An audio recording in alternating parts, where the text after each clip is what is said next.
the Teslas. Love this new shot that we have for this launch. We are inside the Teslas there with the crew. And we've been told that they have a playlist. We unfortunately can't hear it. The Falcon Support Building, that was just a very, very short drive.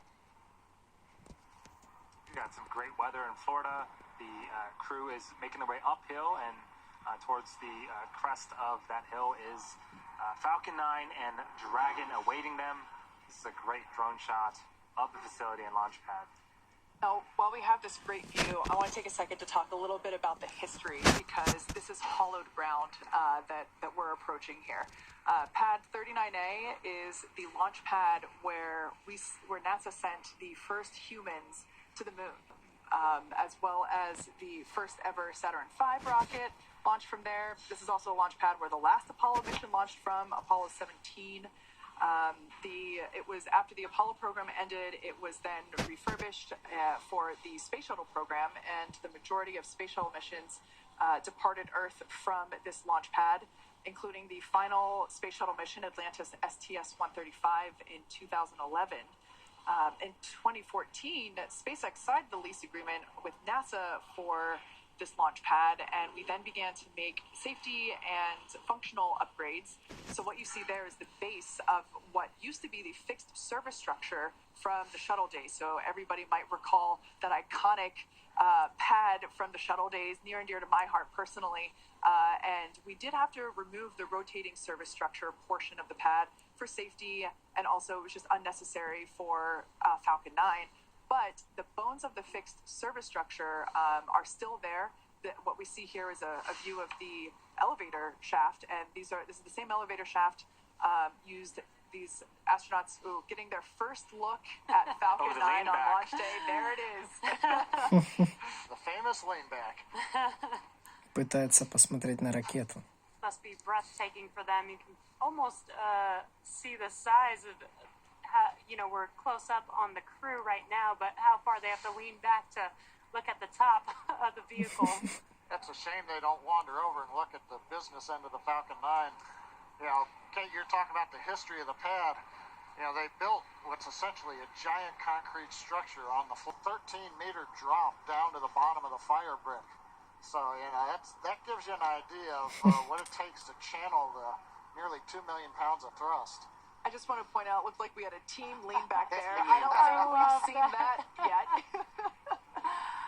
And this crew grew so close to each other. And if you haven't seen the Netflix documentary Countdown Inspiration4 Mission to Space, you can really see how they grew as a team and a family, and you can even see it here on the screen. For sure. Something that I really appreciated, I forget who pointed it out, but it was one of these four, noted that each of them are in a different decade in their life. Yeah. So Haley is 29, Chris Zambrowski is 41, Dr. Proctor is 51, and Jared Isaacman is 38. So they're all in a different decade in their life, and this mission has brought them together, and the camaraderie is evident pretty much every step they take. And it looks like Dr. Cyan Proctor and Haley Arsenault are the first to enter one of the elevators, waving. Just kidding. That's happened to everyone.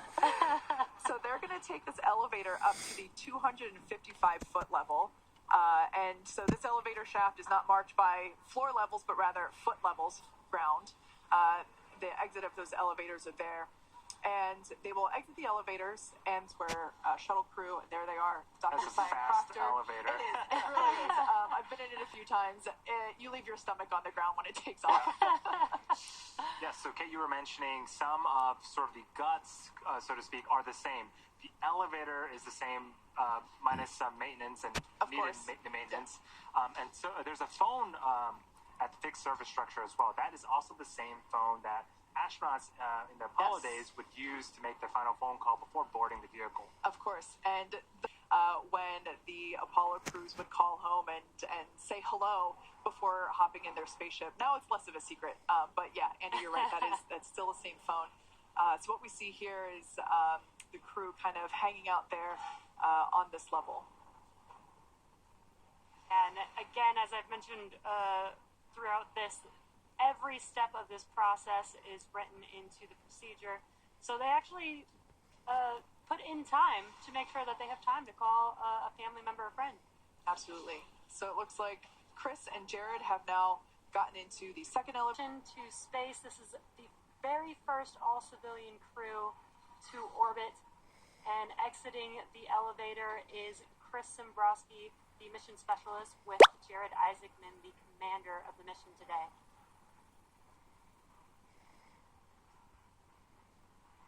We mentioned a little bit about the closeout. Before we close the side hatch, they'll be supporting with an interior foreign object debris checkout, and then also assist with the side hatch close.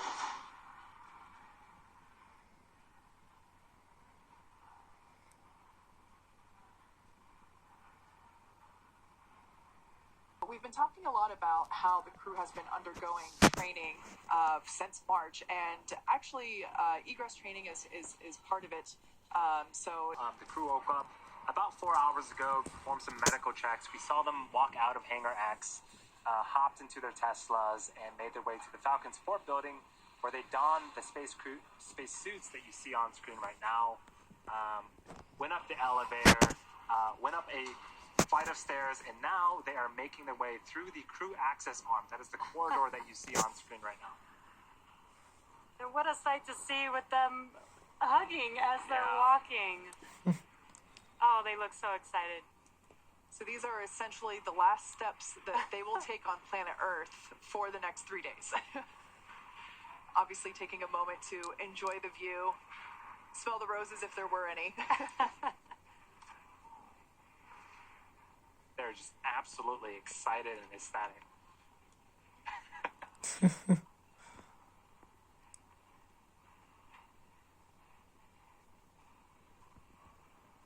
Their excitement is radiating. It's making me very excited. We're getting very close. Again, just under 3 hours until liftoff. It's dancing. Haley's getting very excited again. She's going to be the youngest American in space and the first with a prosthetic. So what Haley has just entered into now is what we call the White Room, and it's an environmentally controlled room. It keeps out dust, dirt, humidity, bugs, of course, because it's Florida. Традиционная. And essentially keeps it environmentally stable for the crew. If you look just above Dr. Proctor's helmet there, you can see a seal. It's a black seal, and it basically seals in the room that gets installed and